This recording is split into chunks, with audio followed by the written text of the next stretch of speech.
All right, let's move to S. And of course, S means saved, isn't it? No, it means a spender. S is for spender.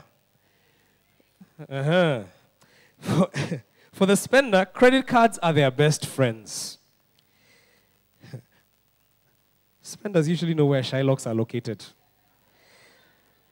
Spenders hate to limit themselves. After all, they work hard for their money, and they deserve to have their money make them feel good.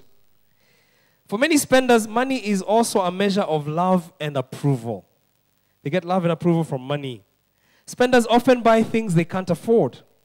At the same time, however, they often feel frustrated that with all their hard work, they're not more financially secure. And what do they do in response?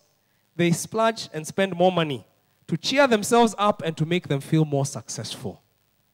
Very ironical. Spenders have a hard time budgeting or delaying gratification.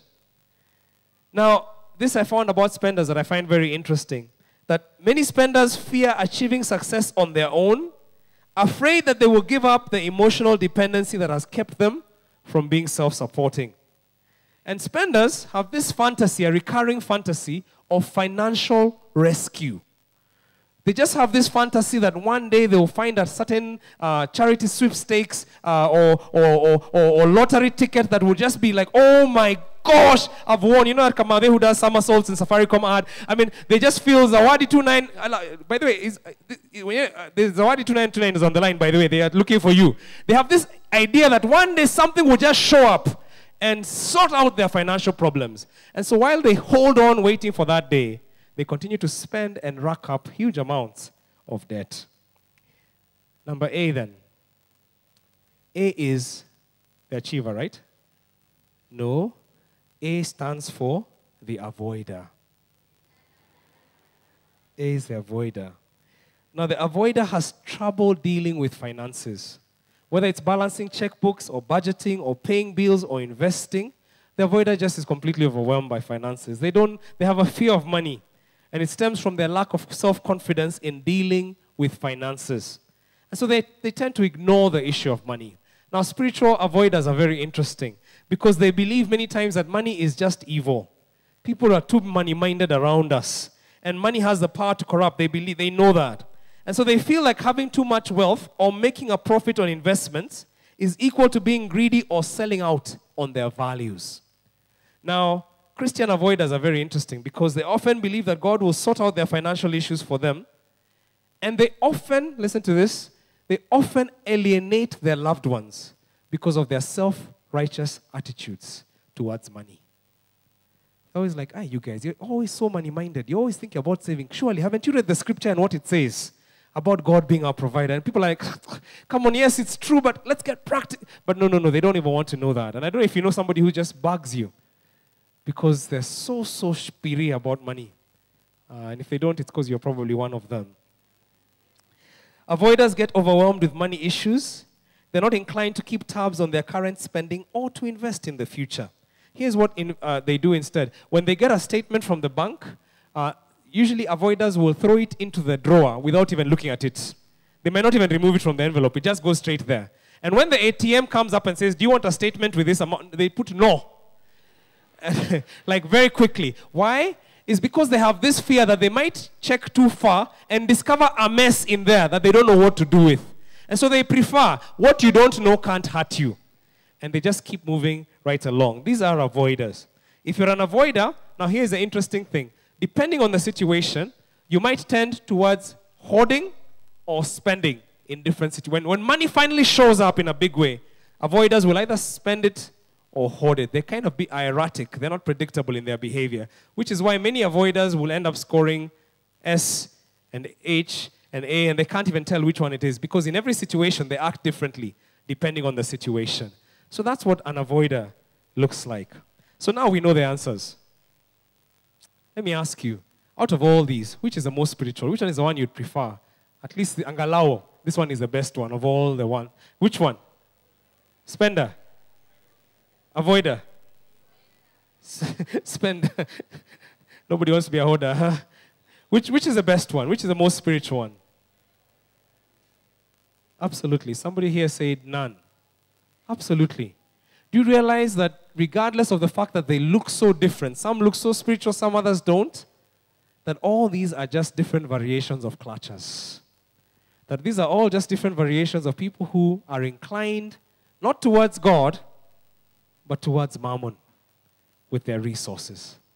Now, you see, the key issue is that we all have the natural tendency, all of us as human beings, to be controlled by the power of money, by mammon. The key issue is not, we've taught a lot about money, by the way, in these, and we've taught some incredible lessons in these books. I mean, in the financial fitness one, we talk about how do you get out of debt? How do you create a get out of debt plan? We talk about how do you create a budget, and we talk about that, and there's lots of detail about that. How do you even create assets and begin to save slowly to grow your wealth? We talk about that, and those are good things to learn. But the thing I'm beginning to learn, and the thing that God is teaching me is this, that the key issue is not getting out of debt, it's not budgeting, it's not building assets, that the key issue is ultimately the issue of God's lordship in your life. Who is your master? Who do you serve? Because you see, there's no middle way. Your money shows who you work for. God or mammon. Ask your neighbor, who do you work for? You see, it's interesting in Zacchaeus' case that Jesus said to him, salvation has come, not because he went on his knees and asked, forgive my sins, not because he prayed some prayer of salvation, but because he said, you know what? I finally understand who God is enough that I'm willing to align my money towards his kingdom purpose. I'm willing to give away money to the poor. I'm willing to give back to anyone I've ever stolen from. Jesus looked at him and said, that is such a radical thing for a human being to do. It is clear evidence of salvation. And then on this other guy, who is such a nice guy that everybody thinks, I mean, surely he's such a godly man. He keeps all the commandments for heaven's sake. And Jesus looks at him and says, oh my goodness. Because of his hardness of heart when it came to money, Jesus said, Jesus didn't exaggerate much, but in this case, he used a picture, you're like, oh my goodness. He said, it is easier for a camel, imagine camel in your mind, to go through the eye of a needle. Okay, sometimes I think we read the Bible and it's too spiritual for us. Think of how, just imagine that story right now. There's probably a camel passing as Jesus is saying that, a very smelly camel as he's talking. And he said, it's easier for this camel to go through an eye of a needle than for this dude, this very saved-looking dude, to go into heaven. That's a radical thing for Jesus to say.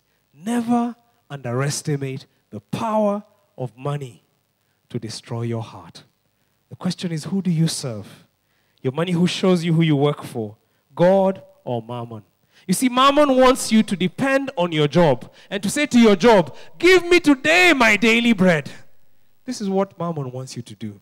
Mammon wants you to look at your bank account and say, you are my provider. But you know, mammon is such a liar. He so lies to us. We want to surround ourselves with cash, with money, not understanding. Why do we want to hoard this stuff? Why does this stuff give us such a sense of well-being? Well, let me tell you this. Do you realize that money can't make you rich? Did you ever realize that? That money by itself can't make you rich. Whatever form of money it is. Even if it was gold and you're locked in a room full of gold, what do you do with it? You can't eat it, isn't it? Money can't make you rich. So money is a promise of something else. What money does is it gives you the ability to purchase goods and services. So that's why we want money, because we want to purchase goods and services. But even the goods and services by themselves are not what we're looking for. What you're really looking for is something much deeper. It's a sense of wellness. What do I mean by that? When you have money, the reason why you want to have a lot of money is so that you can have what? Tell me what you want to have with a lot of money. What can you get when you have money? Land, car, plots, houses. Hey, you guys, man. What else? Education, holiday in a nice, hey, who wants to go on holiday, nice vacation, Bahamas, you know what I'm talking about. We want to have that. What else do we want money for? Nice clothes, or to have a wedding. Okay, some of these guys are looking for a good wedding. Amen. Somebody wants a good wedding. Health cover, to have insurance, isn't it? You want to have a good health cover. We want to have a nice car, all these good things. So you don't just want money, because if money by itself can't make you happy, you're just going to have notes, papers. I mean, that doesn't make... So you want this promise. Money promises these things. But do you realize that's not really what you're looking for either? Because what these things promise is what's over here, wellness. What is wellness? Wellness is joy. I want to be able to enjoy life. Wellness is health. I want to have health, mental, physical, emotional health. Wellness is relationships. I want to have good relationships with my wife, my children, people around me. I want people to admire me. I want to have joy in my relationships. Wellness is about the ability to enjoy the work I do and to choose the work I do. If I don't enjoy this work, I can stop doing it and do exactly what I want to do. Wellness is about having joy in life. Now, there's a reason, there's a word for these things here. There's an all-encompassing word for these things. And the Bible uses the word shalom. Now, shalom, we often see it as a word that means peace. But it's also a word that has much deeper meaning than that in the Hebrew. Because the word shalom, it means something, it means peace, it means completeness, it means welfare. You know, this is what shalom is. And so what Mammon is telling you is, you have this, and you automatically have this. What a lie. Because how many people do you know who have lots of money but are completely miserable? Do you know anybody like that? Do you know anybody who lives in Runda, has fantastic house, big car parked outside their garage, and their children hate each other? Nobody is written to each other. People come into the house, they go into their separate bedrooms and watch their separate TVs, and they don't even talk to each other. Do you know anybody like that? Maybe you don't. But there are many people like that. Do you know anybody who has money but has no health to enjoy their money? I know people like that. I've got a good friend of mine. He's very, very wealthy. He's probably the wealthiest friend I have. He's a millionaire many times over. Do you know if you have $1,000,000 you're not a millionaire? Because if you spend one of them, you stop being a millionaire, isn't it? But this guy is a millionaire many times over, not in Kenya shillings, but in American dollars.